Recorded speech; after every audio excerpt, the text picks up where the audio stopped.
दोस्तों आज के वीडियो काफ़ी खास होने वाली है क्योंकि आज की इस वीडियो में हम देखने वाले हैं class 12th English for marks के नेक्स्ट चैप्टर। यहाँ पे चैप्टर का नाम है ए पिंच ऑफ स्नफ। इसका मतलब क्या होता है? एक चुटकी नॉइस। अगर नॉर्मल भाषा में बात करें तो इसका मतलब होता है एक चुटकी खैनी। तो यहाँ पे ये चीज़ हम लोग देख लिया अच्छे से। अब यहाँ पे देखो इसके लेखक कौन है, उनका जन्म कब हुआ है, डेथ उनका मतलब निधन कब हुआ है, ये सारा चीज़ हम लोग को जानना होगा क्योंकि क्वेश्चन ज़्यादातर इसी से आती है। उसके बाद हम लोग अच्छे से समरी यानी सारांश को देखेंगे। तो चलो यहाँ पे पहले लेखक यानी राइटर के बारे में जान लेते हैं। तो ए पिंच ऑफ स्नफ, इसके राइटर कौन है? मनोहर मालगोनकर। इनकी तस्वीर ये है। मनोहर मालगोनकर के द्वारा ये जो है चैप्टर लिखा गया है, ये कहानी लिखा गया है, रिटन बाय मनोहर मालगोनकर। उसके बाद he was also an army officer, वो ये जो है आर्मी ऑफिसर भी थे। उसके बाद इनका जन्म कब हुआ है? तो 12 जुलाई 1913 को मुंबई में इनका जन्म हुआ है। 12 जुलाई 1913 को जन्म इनका मुंबई में हुआ है। उसके बाद इनका निधन कब हुआ है? 14 जून 2010 को। 14 जून 2010 में कर्नाटका में इनका निधन हुआ है। तो ये दो डेट जो है आप अच्छे से याद रखना। और ये पिंच ऑफ स्नफ के राइटर कौन है? मनोहर मालगोनकर। तो ये तीन जो है टॉपिक ना, तीन तो यहाँ पे जो बहुत ही इंपॉर्टेंट पॉइंट थी, अच्छे से याद रखिए क्योंकि इससे ही क्वेश्चन ज़्यादा चांस है इस चैप्टर से आएगी ऑब्जेक्टिव में। तो चलो अब यहाँ पे देखते हैं ए पिंच ऑफ स्नफ का पहला स्टेंजा में लेखक क्या चीज़ बतलाना चाहे हैं।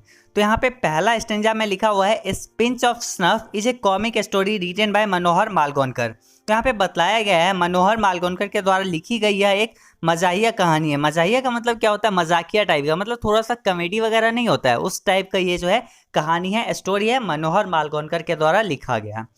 ही was also a great novelist of India, वह भारत के एक महान उपन्यासकार भी थे। He has presented a comic story full of wit and adventure, उन्होंने विवेक और जोखिम से भरा हुआ एक कहानी पेश की है। जोखिम और विवेक से भरा हुआ एक कहानी पेश किए हैं। उसके यहाँ पे क्या है? Nanu Kaka is the main character and maternal uncle of narrator. यहाँ पे क्या है? जिसमें नानू काका लेखक के मामा एवं मुख्य किरदार में हैं। उसके बाद आगे यहाँ पे देखिए क्या है? The writer himself narrate the story here. तो यहाँ पे क्या है? लेखक खुद ही यहाँ इस कहानी को बयां किए हैं। एक बार अच्छे से आप लोग इसको पढ़ लीजिए ताकि आपको अच्छे से समझ में आ जाए।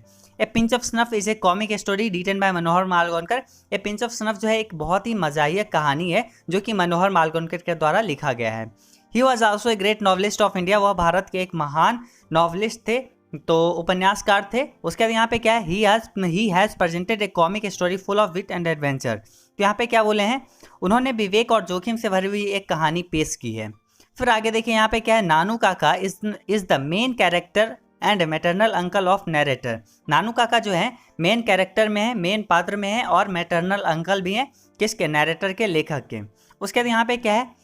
The writer himself narrates the story here. यहाँ पे जो लेखक अपने खुद को यहाँ पे बयान किए हैं ये चीज़ अपने कहानी को। दोस्तों आशा करता हूँ आपको ये फर्स्ट स्टेंजा अच्छे से समझ में आ गई होगी। अगर आपको इसमें कोई दिक्कत लग रही है, कोई प्रॉब्लम लग रही है, तो आप इसको एक काम करिए, एक कॉपी में नोट कर लीजिए हिंदी और इंग्लिश दोनों में, और इसको टाइम टू टाइम रिवाइज करते चलिए, जिससे आपको ये अच्छे से समझ में भी आ जाएगा और साथ में याद भी हो जाएगा, जिससे आप अगर एग्जाम में आता है तो आप आसानी से लिख पाओगे। सो डेट इसको नोट कर लीजिए अच्छे से। फिर आगे चलिए नेक्स्ट स्टेंजा देखते हैं इसमें क्या बतलाए हैं लेखक जी। फिर यहाँ पे क्या है? Nanu Kaka comes to Delhi to see some ministers and the narrator who is an under secretary has to take him to the North Block on mother's insistence. तो यहाँ पे क्या बतलाया गया है? नानू काका कुछ मंत्रियों से मिलने दिल्ली आते हैं और लेखक जो एक अंडर सिक्योरिटी हैं, माँ के कहने पर उन्हें लेकर नॉर्थ ब्लॉक जाते हैं। अब देखो यहाँ पे अंडर सिक्योरिटी का मतलब क्या होता है? मतलब किसी के दबाव में आके कहीं पे जाना। मतलब देखो यहाँ पे माँ उसको बोली, इसीलिए वो लेखक जो थे मनोहर मालगोनकर, उनको नानू काका को लेके नॉर्थ ब्लॉक गए। वो मतलब सिर्फ माँ के कहने पे, दबाव में आके, उनका मन नहीं था जाने का, फिर भी वो गए क्योंकि उसको माँ कहे हैं, मदर उनके बोले हैं, तो इसके वजह से वो गए। फिर आगे क्या है? But Nanu Kaka experience was bitter than there. यहाँ पे क्या है? But Nanu Kaka experience was bitter there. तो यहाँ पे बतलाया गया है लेकिन नानू काका का तजुर्बा वहाँ करवा होता है। वह जो है एक नुइस मतलब चुटकी जो खैनी होता है वो अपने मुंह में रखे हुए मतलब थे, और जब वो ऐसे स्टेशन पे भी जब मिले थे उस समय भी कुछ वैसा ही उनका हाल था। काफ़ी अच्छा ड्रेस भी था उनका, नेता की तरह, जैसे लीडर ड्रेस वगैरह पहनते हैं, धोती कुर्ता उस टाइप का पहने हुए थे, और साथ में एक चुटकी नॉइस मतलब एक चुटकी खैनी भी मुंह में रखे हुए थे। तो ये सब चीज़ जो है लेखक अच्छे से, अगर आप चैप्टर को अगर अच्छे से पढ़ोगे उसमें पता चलेगा, लेकिन खास करके अभी वो चीज़ ज़रूरी नहीं है। बस यहाँ पे समरी अच्छे से तैयार करो, उसके बाद ऑब्जेक्टिव क्वेश्चन तैयार करो, सब्जेक्टिव क्वेश्चन तैयार करो, वो सारा चीज़ हम लोग कंप्लीट कर लेंगे। अब यहाँ पे चलो नेक्स्ट स्टेंजा में देखते हैं क्या बतलाया है यहाँ पे कवि। Later he goes to meet Sohan Lal, who is a party boss, and successfully impressed him by his word and bit showing that he knows the ambassador Barkat Ali. तो यहाँ पे क्या बतलाया गया है, इसमें बोला गया है फिर वह सोहन लाल से मिलने जाते हैं जो एक पार्टी अध्यक्ष है और उस पर अपने शब्दों एवं विवेक से सफलतापूर्वक प्रभाव डालते हैं। यह दिखाते हैं कि वह राजदूत बरकत अली को बहुत अच्छी तरह जानते हैं। तो ये चीज़ हो गई। अब आगे यहाँ पे देखिए क्या है वेरी उसके बाद यहाँ पे है during talk with Sohan Lal he come to know about welfare minister, also he knew that Sohan Lal wanted his son to get married with welfare minister's daughter but the minister refuses. तो यहाँ पे क्या बतलाया गया है, सोहन लाल से बातचीत के दौरान ही उन्हें कल्याण मंत्री के बारे में पता चलता है। जब वो सोहन लाल से बात कर रहे थे तभी उनको कल्याण मंत्री के बारे में जानने को मिलता है। साथ में ही उन्हें ये भी मालूम हो जाता है कि सोहन लाल अपने बेटी की शादी कल्याण मंत्री की बेटी से करवाना चाहता है, पर मंत्री जो है उन्हें इनकार कर देता है। तो ये चीज़ यहाँ पे अच्छे से एक बार फिर से पढ़ लीजिए और फिर आगे चलते हैं हम लोग, अगला देखते हैं क्या है यहाँ पे। अगला स्टेंजा में यहाँ पे क्या बोला गया है ये अच्छे से समझिए। यहाँ पे क्या है, यहाँ पे ऑन द अदर हैंड, और दूसरे तरफ the welfare minister fixed his daughter married to the prince of Ninnaur. दूसरे तरफ यहाँ पे वेलफेयर मिनिस्टर जो है, कल्याण मंत्री जो है, अपनी बेटी की शादी निन्नौर के राजकुमार से तय कर दिए हैं। नाउ अब Nanu Kaka went to meet the welfare minister in the guise of heredity astrologer of Maharaja of Ninnaur. तो यहाँ पे क्या बतलाए हैं, अब नानू काका निन्नौर के महाराज के पुश्तैनी जोशी के रूप में कल्याण मंत्री से मिलने जाते हैं। देखो वो तो मतलब चीटिंग ही कर रहे थे ना, वो मतलब ऐसे ही वेशभूषा ऐसा बना के गए थे कि पुश्तैनी जोशी लगे और उसमें वो गए थे कल्याण मंत्री से मिलने, और साथ में नैरेटर यानी लेखक को भी लेके गए थे।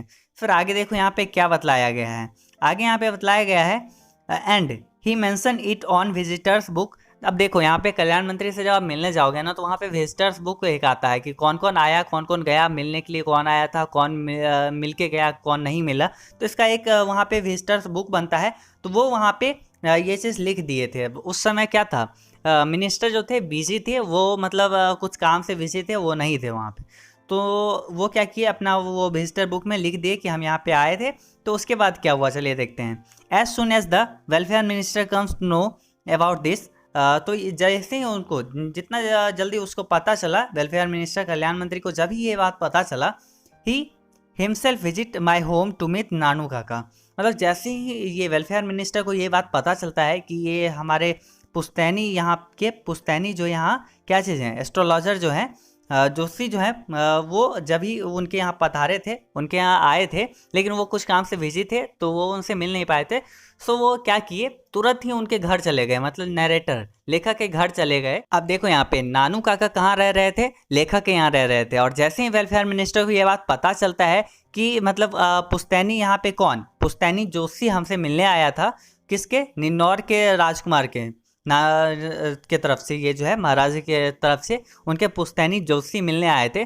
तो जैसे ही ये बात जो है वेलफेयर मिनिस्टर को पता चलता है, वो तुरंत ही भागे आते हैं लेखक के घर पे जहाँ नानू काका रहते हैं। उसके बाद आगे देखिए यहाँ पे क्या लिखा हुआ है। तो ये चीज़ तो हम लोग कंप्लीट हो गया। अब आइए यहाँ पे फाइनल लाइन में आपको क्या लिखना है। तो ये लाइन आपको पक्का लिखना है एग्जाम में जब आए तो, final this is a fantastic creation of Manohar Malvankar where he has beautifully presented the character. It is really leaves a genuine fresh touch on reader's mind. तो यहाँ पे क्या है, अंततः यह मनोहर मालवणकर की एक बेहतरीन रचना है जहाँ उन्होंने किरदारों को बहुत खूबसूरती से पेश किया है। यह वाकई पढ़ने वाले के जहन पर एक ताज़ा असर छोड़ जाता है। तो ये चीज़ अच्छे से यहाँ पे हम आपको बता दिए हैं। अच्छे से एक बार फिर से देख लीजिएगा इसको। अगर समझ में नहीं आया कुछ चीज़ तो हो सकता है नहीं आया होगा, बाकी यहाँ पे एक बार अगर अच्छे से आप इस वीडियो को देख लोगे तो आपको स्टोरी समझ में आ जाएगा। थोड़ा सा अगर हम शॉर्ट में अगर बात करें इस स्टोरी के बारे में, तो देखो इसके राइटर हैं मनोहर मालवणकर जी, जो एक आर्मी ऑफिसर भी रह चुके हैं। और उनका जन्म जो है 12 जुलाई 1913 को मुंबई में हुआ है। डेथ उनका हुआ है 14 जून 2010 को कर्नाटका में। ये चीज़ देख लिए। उसके बाद यहाँ पे क्या है, ए पिंच ऑफ स्नफ एक बहुत ही मजाकिया कहानी है, मनोहर मालगोंकर के द्वारा लिखा गया, और वो भारत के एक महान उपन्यासकार भी है। इसमें क्या है, बहुत ही जोखिम और विवेकपूर्ण एक कहानी लिखे हैं इसमें मनोहर मालगोंकर। इसमें क्या है कि उनके जो मामा थे तो वो कहाँ से आए थे, दिल्ली आए थे। किससे मिलने के लिए, कुछ मिनिस्टर से मिलने के लिए दिल्ली आए थे। और उसके बाद यहाँ पे क्या है, अपने माँ के कहने पे लेखक को जाना पड़ा स्टेशन उनको लाने के लिए। तो वो लाए, उसके बाद उनको ब्लॉक जाना पड़ा। कौन सा ब्लॉक में जाना था, बी ब्लॉक में जाना था। तो वो वहाँ पे लेके गए, नॉर्थ ब्लॉक में उनको जाना था। तो वो वहाँ पे लेके गए लेखक को। उसके बाद वो सोहनलाल से मिले। वहाँ पे क्या था, वो थोड़ा बहुत पार्टी लीडर के बारे में थोड़ा बहुत डिंग डांग दिए, मतलब थोड़ा बहुत झूठ झाट बोले कि एम्बेसडर को जानते हैं, बरकत अली को जानते हैं। तो यहाँ पे ये चीज़ से उन पे जो है प्रभाव बनाया, ताकि जो वो उससे इम्प्रेस हो पाए। और उसके बाद यहाँ पे क्या है, वो ये भी जाने कि वो सोहनलाल जो है अपनी बेटे के शादी उस वेलफेयर मिनिस्टर से करवाना चाहते हैं, लेकिन वो वेलफेयर मिनिस्टर जो है उनको मना कर देता है। तो उसके बाद क्या है, वो जो है उसके बाद आगे दूसरी तरफ क्या था, वो जो वेलफेयर मिनिस्टर थे अपने बेटी की शादी निन्नौर के राजकुमार से तय कर दिए थे। अब वो क्या किए, नानू काका बहुत ही अजीब आदमी थे। वो क्या किए, मतलब जो है निन्नौर के पुश्तैनी जो जोशी होते हैं उसके रूप में आए। कहाँ पे, वेलफेयर मिनिस्टर के पास, उनके ऑफिस में गए। लेकिन वो कुछ काम से बिजी थे, ऑफिसर जो थे वो बिजी थे, सो डैट वो उससे नहीं मिल पाए। तो वो क्या किया, अपना विजिटर बुक में अपना नाम वगैरह लिख दिए कि हम आए थे, और अपना एड्रेस वहाँ पे लिख दिए। तो वो जैसे ही कल्याण मंत्री को ये बात पता चलता है कि निन्नौर के पुश्तैनी जोशी आए हैं थे हमारे यहाँ, लेकिन हम उससे नहीं मिल पाए हैं, तो वो भागे भागे उस जोशी के घर आए, मतलब नानू काका के घर आए। नानू काका कहाँ रह रहे थे, मनोहर मालगोंकर के घर, तो उनके यहाँ आए। तो बहुत ही अजीब सा नहीं है स्टोरी है यहाँ पे, क्या चीज़, मतलब सारा चीज़ झूठ ही चल रहा है। अगर थोड़ा बहुत भी इधर उधर पता चलता कि ये सही में वो जोशी नहीं है, तो उस पर सज़ा भी हो सकती थी कुछ, मतलब वो मिनिस्टर था, कुछ ना कुछ तो करता है। तो यहाँ पे ये जो है फाइनली जो है बहुत ही अच्छा स्टोरी है, मनोहर मालगोंकर के द्वारा लिखा गया है, जहाँ पे किरदार मतलब कैरेक्टर को बहुत अच्छा वो प्रेजेंट किए हैं, बहुत अच्छा से बताएं खूबसूरती से। और यहाँ पे सही में अगर बोला जाए तो ये पढ़ने वाले के जहन में एक ताज़ा असर छोड़ जाता है। ये चैप्टर स्टोरी काफ़ी अच्छा है। होप आपको ये अच्छे से समझ में आ गई होगी, नहीं आई तो फिर से दोबारा देख लो, अच्छे से समझ में आ जाएगी।